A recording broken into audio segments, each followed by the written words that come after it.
It's still too early to discuss what Florida State is and isn't doing with the transfer portal, but there's a few entries that stand out, like Omar Graham.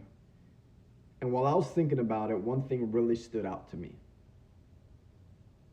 The biggest factor that you could go back and see when analyzing the drop-off from Florida State from 2023 to now is that we did not have one single player who was on the 2 deep for that team step up into a starter role and be dominant.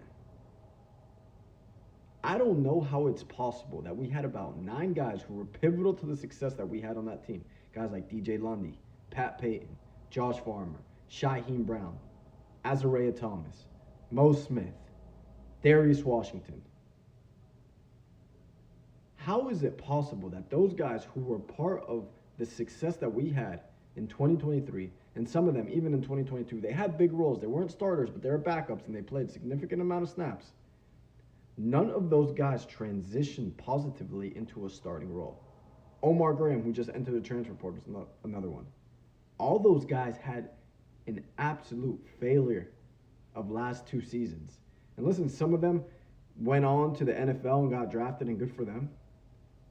But the biggest issue with Florida State and the drop-off that we have seen is that we had no leaders to follow what we had in those years.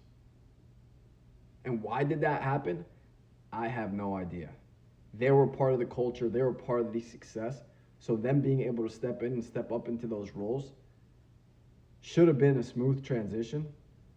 But those guys really let this program down. And it seems like those last few are heading towards other opportunities. And maybe that's what we need. Maybe it's time that everybody who was around that 2023 snub is gone for this program to start over with a new mindset, new slate, and to start building again.